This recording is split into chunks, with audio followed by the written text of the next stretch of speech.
Hello everyone, I am Bhavna and today we are going to study lesson 5 of teaching of English and the topic name is print rich environment. तो print rich environment क्या होता है, इससे ज़रूर CTET में question पूछा जाता है कि print rich environment कैसा होता है या क्या होता है. तो print rich environment क्या होता है उसके बारे में समझ लेते हैं.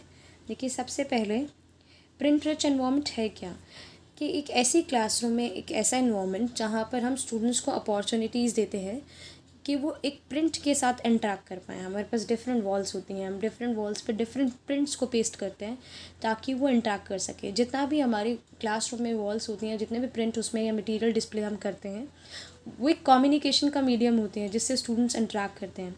तो हम कौन कौन सा मटेरियल क्रिएट कर सकते हैं, कैसे हम प्रिंट रिच एनवायरनमेंट अपने क्लासरूम में कर सकते हैं. आई एम रिपीटिंग अगेन कि प्रिंट रिच एनवायरनमेंट क्या होता है. प्रिंट रिच एनवायरनमेंट ऐसा एनवायरनमेंट होता है जहाँ पर यंग चिल्ड्रन को हम अपॉर्चुनिटीज़ देते हैं कि वो डिफरेंट फॉर्म्स ऑफ प्रिंट से क्या करें, इंटरेक्ट करें. और जो भी डिस्प्ले मटेरियल आप क्लासरूम में डिस्प्ले कर रहे हैं उनको मीनिंगफुल लर्निंग हो सके और उनकी लिटरेसी डेवलप हो सके. बेसिकली लिटरेसी डेवलप करने के लिए ही होता है कि रीडिंग, राइटिंग, अर्थमेटिक स्किल्स को हम डेवलप कर सकें. तो लिटरेसी को डेवलप करने के लिए प्रिंट रिच एनवायरनमेंट क्रिएट कर सकते हैं. अब डिफरेंट टाइप्स ऑफ प्रिंट्स क्या होता है. First point to be noted कि हमें लेबलिंग करनी चाहिए डिफरेंट थिंग्स और प्लेसेस के लिए. हम कैसे डिस्प्ले जो होता है उसमें कैसे हम डिफरेंट थिंग्स और प्लेसेस को लेबल कर सकते हैं. हमारे पास डिफरेंट टाइप ऑफ लेबलिंग होती है. तो उसे कैसे करेंगे, labelling of different things and places आप कैसे लेबल करेंगे. देखिए आपको कुछ भी चीज़ें आसपास नज़र आती हैं, जैसे ब्लैक बोर्ड है, चौक है या वाइट बोर्ड है, स्मार्ट बोर्ड है, तो आप उस पर लेबलिंग कर सकते हैं, उस पर उसके नेम्स लिख सकते हैं.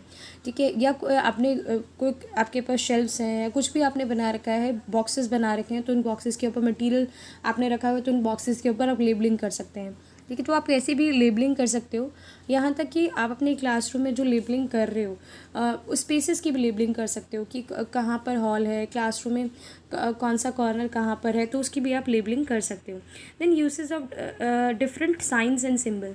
आप अपनी क्लासरूम में डिफरेंट सिंबल्स भी लगा सकते हैं कि लेफ़्ट मुड़ने के लिए, राइट टर्न करने के लिए, या फिर आप साइलेंस के लिए जैसे हमें साइन लगाना हो तो ऐसे हम साइन और सिंबल्स के थ्रू भी बच्चों को इंट्रैक्शन करा सकते हैं कि कम्युनिकेशन का मीडियम होते हैं साइन और सिंबल्स भी.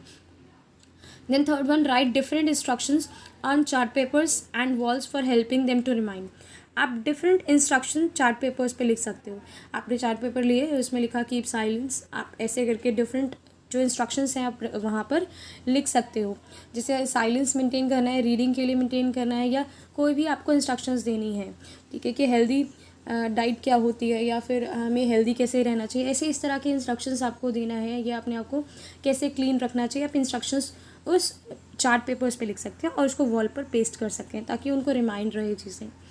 देन आप डिस्प्ले कर सकते हो डिफरेंट मटेरियल को. जैसे वर्ड चार्ट है, आपने बहुत सारे आज जैसे दिन का कोई एक वर्ड आपने ढूंढा और उस वर्ड को आपने डिस्प्ले किया, तो बार बार जब स्टूडेंट उसको देखता है तो वो कहीं ना कहीं चीज़ें उसके माइंड में सेट होती जाती हैं, वो चीज़ें याद रख पाता है. या एक्टिविटीज़ जो भी स्टूडेंट्स ने किया, देखिए मेक श्योर जो भी एक्टिविटीज़ स्टूडेंट्स करते हैं, चाहे आपके लिए वो आपने कोई भी ग्रेड उसको दिया हो, ठीक है, कोई भी ग्रेड आपने उसको दिया हो, लेकिन वो एक्टिविटीज़ आप जो रिमार्क्स आपने दिए हैं वो ज़रूर आप पेस्ट करें. ये नहीं कि बहुत अच्छी जिसकी एक्टिविटी हो, जैसे बहुत अच्छा किया हो, आपने वेल डन दिया, उसे वही डिस्प्ले करें. फिर आप ऐसे में से 2 या 3 स्टूडेंट्स का डेवलपमेंट करें, आप और स्टूडेंट्स का नहीं कर रहे हैं. तो सभी स्टूडेंट्स को डेवलप करने के लिए आपको सबकी एक्टिविटीज़ को डिस्प्ले करना ज़रूरी है ताकि सबको लगे कि हाँ, हर स्टूडेंट को लगे कि मेरे को जो उसकी टीचर है वो रिकॉग्नाइज़ कर रही है. ठीक है. फिर आप पिक्चर डिक्शनरीज या कुछ भी ऐसा आप मटेरियल पेस्ट कर सकते हैं जहाँ पर उनको इंटरेस्ट भी आए और वो कुछ सीखे भी. कलरफुल जो वॉल्स होती हैं, जितने प्रिंट होते हैं, वो उससे ज़्यादा इंटरेक्शन होता है. क्लास में बच्चे का रहने का मन करता है कि क्लास में हम रहें. ठीक है. आप डिफरेंट प्रिंट्स को यूज़ कर सकते हैं जो रिस्पॉन्सेज को लेकर आते हैं. ठीक है. आप रिस्पॉन्सेज, आपके पास डिफरेंट रिस्पॉन्सेज कौन से होते हैं. आप कोई भी प्रिंट जो लगा रहे हैं वो बच्चों को एक तरह से इनकरेज करे कि वो डिफरेंट रिस्पॉन्सेज को बोले. ठीक है. या डिफरेंट रिस्पॉन्सेज लेकर आए. आप अपने क्लासरूम में कैसे ऐसे डिफरेंट रिस्पॉन्सेज के लिए क्या क्या कर सकते हैं. सिंपली जैसे आपने इंस्ट्रक्शंस लिखी, ठीक है, आपने वो जैसे आप क्या क्या डिस्प्ले कर सकते हैं, आप डिस्प्ले कर सकते हैं नेम चार्ट को डिस्प्ले कर सकते हैं, आप डिफरेंट अल्फ़ाबेट्स को डिस्प्ले कर सकते हैं, या फिर बच्चों के साइन करा कर भी डिस्प्ले करा सकते हैं। वर्ड वॉल तो हम बना ही रहे हैं, या पिक्चर डिक्शनरीज़ भी आप बना सकते हैं। जो भी पिक्चर डिक्शनरी आपने बनाई है तो आप ऐसे कोई पेंटिंग आप पेस्ट कर सकते हैं। जैसे कोई पेंटिंग आपने थंब पेंटिंग कराई सपोज़ और आपने वो पेस्ट करा दी, ठीक है, तो ऐसे सबको लगेगा कि हमें रिकॉग्नाइज़ किया जा रहा है। तो ऐसा प्रिंट जो है पेस्ट करिए जहाँ पर आप क्या कर सके, रिस्पॉन्सेज को इवोक करा सके। जैसे सपोज टेक एन एग्जाम्पल, आपका अटेंडेंस चार्ट है, ठीक है। अटेंडेंस चार्ट क्या होता है, स्टूडेंट्स उसमें आकर रोज़ साइन कर सकते हैं कि मैं आज आया हूँ, और वो अपने शेड्यूल को भी रोज़ रोज़ चेकआउट कर सकते हैं कि अभी हमारा पीरियड जो है क्लासरूम में वो कौन सा होगा, नेक्स्ट कौन सा होगा। तो ऐसे रिस्पॉन्सेज स्टूडेंट से आ सकते हैं। आप जब साइन कराना सिखाते हैं तो बेसिक लिटरेसी स्किल सिखा रहे हैं, क्योंकि लिटरेसी तो होती भी हुई है कि आपको साइन करना भी आना चाहिए। तो आप लिटरेसी स्किल्स को ऐसे डेवलप करा सकते हैं, ठीक है। आप स्टूडेंट्स के जब नाम लिखवाते हैं तो उनको लगता है कि now this is my name, ये मेरा नेम है, तो हर बच्चे को रिकॉग्नाइजेशन मिल रहा है। तो वो रिकॉग्नाइज जो होता है बच्चा हर चीज़ को, जो भी स्टूडेंट है वहाँ पर, तो कहीं ना कहीं बच्चे को हेल्प करेगा और उसकी जो डेवलपमेंट है लैंग्वेज को लेकर वो ज़रूर होगी। अब लैंग्वेज एक्सपीरियंसेस चार्ट, जैसे कोई पोम चार्ट है, वो भी तो आप रिस्पॉन्सेज हैं। आपने क्या किया, आप अपनी क्लासरूम में आपने कोई ऐसा चार्ट लगाया जिसमें पोम थी, और फिर उसके बाद आपने बच्चों से वो राइम्स भी कराई जेस्चर्स के साथ। तो वो उनको चीज़ें धीरे धीरे याद भी होने लग जाएंगी, मेमोराइजेशन के साथ साथ वो चीज़ों को समझेंगे भी, ठीक है। तो ये एक तरह से प्रिंट रिच एनवायरनमेंट हेल्प करता है। इसके अलावा आप क्या कर सकते हैं, डिफरेंट वॉल्स बना सकते हैं। डिफरेंट वॉल्स कैसे, आपके पास क्लास में बहुत सारी वॉल्स हैं, तो आप बेसिकली रीडिंग और राइटिंग अर्थमेटिक स्किल्स को ज़्यादा डेवलप करना होता है। तो अर्थमेटिक स्किल्स को आप कैसे डेवलप करेंगे, अर्थमेटिक स्किल्स को जब आप अर्थमेटिक स्किल्स को डेवलप कर सकते हैं, और रीडिंग राइटिंग इन सबको डेवलप कर सकते हैं। तो वर्ड वॉल और मैथ्स वॉल क्या होता है, देखिए वर्ड वॉल आप किसी भी तरीके का वर्ड वॉल हो सकता है। जैसे साइंस वर्ड वॉल है, आप साइंस से रिलेटेड जितनी भी टर्म्स होती हैं उसको पेस्ट कर सकते हैं, ठीक है। ऐसे ही आप लैंग्वेज से रिलेटेड जो भी आपको वर्ड्स बच्चों को सिखाने हैं वो आप वर्ड्स को पेस्ट कर सकते हैं। अपार्ट फ्रॉम दिस आप मैथमेटिक्स बॉल भी लगा सकते हैं। मैथ्स बॉल कैसे लगाएंगे, मैथ्स से रिलेटेड जितने भी फार्मूलाज हैं आप उसको पेस्ट कर सकते हैं, ताकि वो बार बार जब भी क्लासरूम में आए तो बार बार क्लासरूम में देखेंगे, इंटरेक्ट करेंगे, उनको फार्मूलाज धीरे धीरे कहीं ना कहीं हमेशा लर्न ही हो जाएंगे, और आपको बार बार उनको सिखाने की ज़रूरत नहीं पड़ेगी। नेक्स्ट है कि यूज़ ऑफ स्पेस। आपके पास जो क्लासरूम में स्पेस होता है आप उसको कैसे यूटिलाइज़ करेंगे, तो आपको उसको यूटिलाइजेशन करने के लिए पहले राइटिंग कॉर्नर बनाइए। अब writing corner this is very interesting, क्योंकि ये इंटरेस्टिंग क्यों है, ये आप क्लासरूम में क्या करिए, आप क्लासरूम में स्पेस को यूटिलाइज़ कीजिए।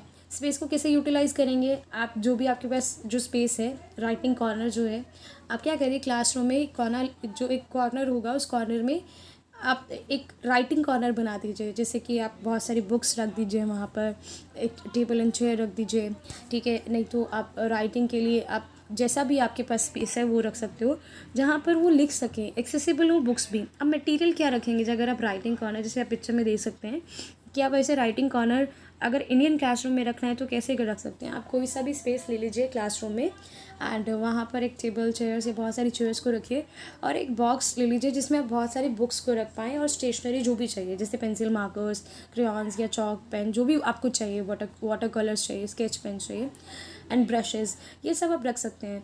इसके अलावा स्टिकर्स जो होते हैं वो, या स्टैम्प्स रख सकते हो, कोई लेटर्स रख सकते हो, मैग्नेटिक लेटर्स होते हैं, या फिर आप चार्ट पेपर्स, ग्लिटर शीट्स के, उनको अगर कुछ भी बनाना है तो वो फ्रीली उस चीज़ को बना पाएँ या लिख पाएँ। कार्डबोर्ड भी हो, स्टेपलर, टेप, फेविकॉल, ये सब आप चीज़ें रख सकते हो। और अपार्ट फ्रॉम जब राइटिंग कॉर्नर है तो बुक्स, मैगजीन, कॉपीज़, डिक्शनरी, और लिखने के लिए तो उनके पास इंस्ट्रूमेंट्स आप रख ही रहे हो। तो आप ये सब चीज़ें राइटिंग कॉर्नर पे ध्यान रखिए कि राइटिंग कॉर्नर क्या है, कि आप ऐसा स्पेस प्रोवाइड कर रहे हो जहाँ वो किसी भी पर्टिकुलर पीस ऑफ पेपर को लिख सकें फ्रीली, ठीक है, फ्रीली, आराम से। तो वहाँ पर आप क्या कर सकते हो, इंस्ट्रूमेंट्स प्रोवाइड कर सकते हो, और ये आप मटेरियल प्रोवाइड कर सकते हो। और इसके अलावा आप हैंड पपर्स या प्रॉप्स भी रख सकते हो, क्लिप बोर्ड, डिस्प्ले बोर्ड, बहुत सारा मटेरियल है। अगर जो सबसे ज़रूरी मटेरियल है देखा जाए तो ये मटेरियल ये है कि आप बुक्स, मैगजीन्स, कॉपीज़ और डिक्शनरीज रखें, and apart from that instruments जो है पेंसिल या फिर मार्कर्स या पेन, ये सब आप ज़रूर रखें, ठीक है। फिर रीडिंग कॉर्नर क्या होता है, रीडिंग कॉर्नर एक ऐसा कॉर्नर होता है जहाँ पर सिर्फ ऐसा कॉर्नर सेट किया जाता है जहाँ सिर्फ रीड किया जा सके। तो आप सिर्फ रीड करने के लिए क्या कर सकते हैं, अगर आपको सिर्फ रीडिंग ही करानी है तो आप रीडिंग कॉर्नर, अब जब रीडिंग की बात है तो ऑफकोर्स बुक्स या मैगजीन्स या बहुत सारे जर्नल्स होंगे, तो आप बुक्स फिक्शनल या नॉन फिक्शनल दोनों हो सकती हैं। अब फिक्शनल कौन सी होती हैं? फिक्शनल होती हैं जो कि रियलिटी में एग्जिस्ट नहीं करती हैं, ठीक है। नॉन फिक्शनल जो रियलिटी में एग्जिस्ट करती हैं, जैसे बायोग्राफी, ऑटोबायोग्राफीज़ किसी की होती हैं, तो आप वो बुक्स अवेल कराएं। मैगजीन्स, कॉमिक बुक्स, ये सब स्टूडेंट्स को एक्सेस करा सकते हैं। अब इसमें आप क्या क्या मटेरियल आपको चाहिए, आप मटेरियल पहले तो फिक्शनल और नॉन फिक्शनल बुक्स को रखिए। इसके अलावा आप कोई सिटिंग अरेंजमेंट के लिए जैसे मैट रख सकते हैं, डेस्क रख सकते हैं, कुछ भी रख सकते हैं जो अवेलेबल है उस क्लासरूम में या स्कूल में, ठीक है। फिर बेसिक स्टेशनरी तो हो, एटलीस्ट हाईलाइटर, पेन, पेंसिल की वो मार्क कर सकें या क्रेयॉन्स, तो ये आपके पास ज़रूर होनी चाहिए। अब जब भी आप ये बुक्स रखते हैं, स्टेशनरी रखते हैं या जो भी आपका एक्टिविटी रीडिंग कॉर्नर के लिए चाहिए, तो ये ज़रूर रखें और ट्राई करें कि उसी एरिया में आप रीडिंग एक्टिविटीज़ भी करा सकें। जैसे आपने स्टोरी टेलिंग कहा कि बुक्स में से आप नहीं पढ़ा है, अब स्टोरी टेलिंग करो, मतलब आप एक कोई भी टॉपिक देख सकते हो, तो या वो खुद भी कोई टॉपिक चूज़ कर सकते हैं, तो वो स्टोरी टेलिंग कर सकते हैं, या रीड अलाउड भी कर सकते हैं उधर जगह पर जाके कि रीडिंग अलाउड करें। डिबेट्स हो सकता है, स्पीच हो सकती है, ठीक है। तो आप इस तरह की एक्टिविटीज़ भी उस रीडिंग कॉर्नर में करा सकते हैं। अच्छा, शेयर्ड रीडिंग भी करा सकते हैं। आप बच्चों को बोल सकते हैं कि जो प्रिंटेड वर्ड्स हैं वो आप पढ़ो, ठीक है, और इसमें अपॉर्चुनिटीज़ आप डिफरेंट स्टूडेंट्स को भी दे सकते हो। तो आप स्टोरी टेलिंग या शेयर रीडिंग या एक तरीके से आप कोई भी एक्टिविटी जो है बुक से रिलेटेड वो करा सकते हो। फिर आप राइटिंग कॉर्नर्स कैसे क्रिएट करोगे? अगर आपको राइटिंग कॉर्नर्स क्रिएट करने हैं, राइटिंग कॉर्नर्स मैंने आपको बता दिया कि राइटिंग कॉर्नर्स के लिए भी आप डिफरेंट एक्टिविटीज़ को वहाँ पे डिफरेंट एक्टिविटीज़ को कैसे, जैसे आप कह सकते हैं कि कुछ लिख कर दिखाएं, पीस ऑफ पेपर में आपको कुछ भी लिख कर दे सकते हैं, टॉपिक दे दीजिए। फ्री राइटिंग हो सकता है उसमें, ठीक है। फ्री राइटिंग के अलावा वो कोई और चीज़ भी, कोई पर्टिकुलर पीस ऑफ पेपर में कुछ भी टॉपिक पे आप लिखने के लिए दे सकते हैं, ठीक है। तो आप कुछ ना कुछ एक्टिविटीज़ करा सकते हैं। अब ये जो कॉर्नर्स हमने बनाए हैं, ये कॉर्नर्स बच्चों में लिटरेसी स्किल्स को डेवलप करते हैं और लैंग्वेज को भी डेवलप करते हैं। तो लिटरेसी स्किल्स को डेवलप करने में ज़्यादा बेनिफिशियल रहेंगे। अब रोल ऑफ द टीचर क्या है, टीचर इसमें क्या करे? ऑफ कोर्स ये तो सबसे इम्पोर्टेंट रोल है टीचर का कि वो क्या करे कि इंटरेक्ट करने के लिए इनकरेज करे, कि डिफरेंट रोज़ पिक्चर्स लगाए। जैसे किसी के बर्थडेज आ रहे हैं तो उसकी पिक्चर लगाई, या अपकमिंग बर्थडेज आ रहे हैं, कौन से बडिंग स्टार्स रहे, आप उसकी पिक्चर्स लगा सकते हैं, ठीक है। तो इससे भी इनकरेजमेंट मिलता है कि मुझे भी और अच्छा करना है क्योंकि मेरा नाम आया वहाँ पे, ठीक है। आप स्टूडेंट्स के वर्क को भी डिस्प्ले कर सकते हो, तो उनको भी लगेगा कि हाँ टीचर मुझे जानती है, क्योंकि ये सबसे ज़्यादा ज़रूरी रहता है स्टूडेंट में, टीचर को लगे आज टीचर ने मेरा नाम लिया। हर स्टूडेंट में ये एक इनकरेजमेंट आपको ज़रूर देना चाहिए, और आपको ये अपॉर्चुनिटीज़ देनी चाहिए कि कुछ स्टोरीज़ को, कोई भी स्टोरी जो है उसको नरेट करे पपेट्स और प्रॉप्स के थ्रू, ठीक है। आप स्टूडेंट्स को रिकॉग्नाइज़ करें, उनके वर्क को रिकॉग्नाइज़ करें, उनके नेम को भी मेंशन करें कि उन्होंने ये काम किया है, और अवेयरनेस प्रमोट करें। आप डिफरेंट जो प्रिंट्स हैं वो प्रिंट्स ऐसे होने चाहिए जो नॉलेजेबल हो, अवेयरनेस क्रिएट करने वाले हों, ठीक है। और क्वेश्चंस पूछते रहिए। प्रिंट्स जो आपने लगाए हैं, जो आज के दिन प्रिंट्स लगाए हैं, कल के दिन लगाए, तो क्वेश्चंस होने चाहिए। क्वेश्चंस जितने होते हैं उतने ज़्यादा ब्रेन स्टॉर्मिंग होता है माइंड में। जितने क्वेश्चंस आप पूछेंगे बीइंग अ टीचर, वो उतने में क्रिटिकल थिंक करेंगे ना, वो सोचेंगे, तो कहीं ना कहीं ब्रेन स्टॉर्मिंग होगी माइंड में। और आप उनको लिखने का, पढ़ने का टाइम ज़रूर दीजिए। ये नहीं कि बस आप कुछ पढ़ा रहे हैं, आपने क्वेश्चन आंसर्स कराए, फिर अगले दिन आपने डिक्टेशन ले ली। उससे पहले कुछ उन्हें पढ़ने का फ्रीली टाइम दीजिए कि वो खुद अपनी मर्ज़ी से बियॉन्ड द सिलेबस भी पढ़ें, क्योंकि हम क्या करते हैं, इससे सिलेबस से स्टिक हो जाते हैं और कई बार बच्चे का जो डेवलपमेंट है वो नहीं होता। हमें सिलेबस से भी बियॉन्ड जाना चाहिए, और सिलेबस से बियॉन्ड जाने के लिए आपको वो मटेरियल प्रोवाइड करना पड़ेगा, ठीक है। तो आज हम लोगों ने क्या पढ़ा? आज हमने प्रिंट रिच एनवायरनमेंट से रिलेटेड कितनी वॉल्स होती हैं, या क्या मटेरियल आप डिस्प्ले कर सकते हैं, कौन कौन से कॉर्नर्स आप बना सकते हैं, जो कि सबसे ज़्यादा ज़रूरी है कि कॉर्नर्स हम ज़रूर बनाएं। तो इन सब चीज़ों के बारे में पढ़ा। इसके अलावा वर्ड कॉर्नर तो हो ही सकता है, डिफरेंट वॉल्स पे आपने वर्ड्स लगाए हैं, वो भी आप क्रिएट कर सकते हैं। आज के लिए इतना ही। Thank you for listening me, and like, share and subscribe my channel also. Thank you.